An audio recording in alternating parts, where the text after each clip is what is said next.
The Lubavitcher Rebbe wrote a letter once in 1956 to the president of Israel, to the Nasi.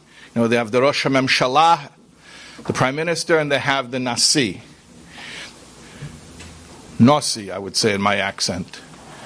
And the Nasi was Yitzhak Ben-Zvi. He was the first president and longest serving president of Israel. And the Rebbe writes to Ben-Zvi and apologizes for not using his proper governmental title. He doesn't call him Nasi. And the Rebbe says, I hear that you're a real guy, you're a sincere person, and you wouldn't want flattery, and you wouldn't want me to be a faker, so I'm not going to use the term Nasi on you. And the Rebbe explains, because the word Nasi for me has very, very personal meaning. Then the Rebbe gives a very rare glimpse into his personal life and says, the word Nasi is a Torah word. It's not a secular word. It's not a governmental position. A Nasi means a true leader of the Jewish people, over whom there's no greater authority than Hashem alone. He's directly answerable to Hashem Alekov. A Melech. And ultimately, the real Nasi will be Melech HaMashiach. So the Rebbe says, since I was 3 years old, from the day I went to Cheder, and even before, can you imagine a little child? And I don't know if you know anything about the Lubavitcher Rebbe's life, but you know his childhood. When he was a little kid, they were hiding from the Cossacks. There were raids, there were pogroms in his town. His mother wrote, Rebbe Tzimchana, she writes in her diary, by the way, Rebbe Tzimchana is also, you can visit her kever, is also here in Queens. Queens is the holiest borough. You have the oil, and you have the Lubavitcher Rebbe's mother, Rebbe Tzimchana. So Rebbe Tzimchana writes in her diary that when there was a pogrom and the Cossacks were raiding the town, she said her little son, he was a little kid himself, he was soothing the other children from crying, because if they would cry, the Cossacks would find them and kill everybody. He was giving out candies, and he was calming the other children so that they shouldn't cry and be discovered. So you're talking about somebody, Lubavitcher Rebbe grew up with that. And then came the communist revolution. His father was sent into exile and ultimately died. Rebbe's father's yahrzeit coming up, Chafov. Then the Holocaust, and his brother was murdered, and his wife's family was, her sister and husband were murdered. He did not have an easy life, I'm saying on a personal level. And the Rebbe is writing to Yitzhak Ben-Zvi, and he's saying, my whole life I'm imagining the Geulah. Since I'm a little kid, since I'm a baby, I'm imagining the Geulah.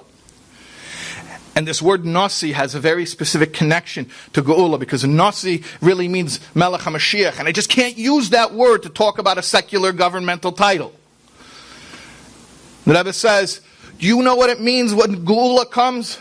It'll be like the Navi says, that we're going to turn to Hashem. And after everything that the Jewish people went through, for 2,000 years of the most horrifying brutality, the Navi says we're going to turn to Hashem. When Mashiach comes, we're going to say, Eidcha Hashem asher naftabi. Hashem, I'm going to thank you for the pain. How is it possible to thank Hashem for the pain? Maybe you'll thank Hashem for stopping the pain. Maybe you'll thank Hashem that we're no longer in Gullus. How are we going to thank Him for the Gullus? Does it make sense? I understand you thank Hashem that we're no longer in pain. Why would you thank Hashem for all the pain? Why would I thank Hashem for the worst day of my life? Why would I say, Hashem, I remember the moment when I was in the greatest pain. Thank you. I cherish the moment. Why would I ever say that? There's only one possible explanation. When Mashiach comes, it's not just an end to the pain that our people have went through, that each of us individually have gone through. It's not just an end to the pain. When Mashiach comes, all of a sudden we look back and we see the whole story, and we see that the moments of destruction were plowing. They were plowing, and they were making greater growth possible. Whatever you've gone through, you're a hero. Like the Jewish people, we are all heroes. And you're surviving, and you're thriving, and you're looking forward to the moment when Mashiach will be here, and finally, you'll be able to look at your moment of devastation and cherish that moment. To see the possibilities that it led to.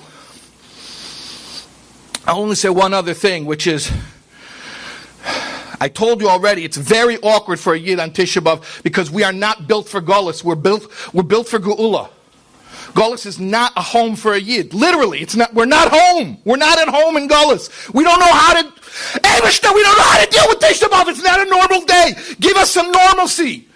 Nobody should die ever again. That's how Adam and Chava were created, to never die. Bilohan movis lanetzach. The Eibishter should get rid of death. There should be no war. There should be no famine. There should be no children and parents who don't talk to each other. There should be no Jews who don't know what Shabbos is, who don't know what it means to be Jewish, to put on tefillin every day. These things are not normal, and we're not comfortable with it. And we're not comfortable with Tisha B'Av, because the sibah of all this dysfunction is the Churban. Hashem, we want normalcy. We want to be restored to normalcy. And that means that we live forever. That God is something we see with our eyes. I don't want to hear any more of people telling us chalemis, fantasies. You're imagining. Our flesh should be able to see Geulah Elokus. That's normal. That's normal. But I want you to understand that whatever you went through up until now,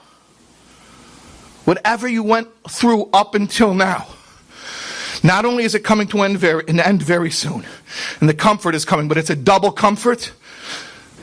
You're going to see how everything you went through, and you did it so gracefully, and you did it so beautifully, and you're here, we're all here.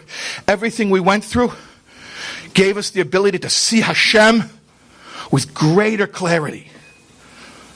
It wasn't destruction, it was plowing for greater growth.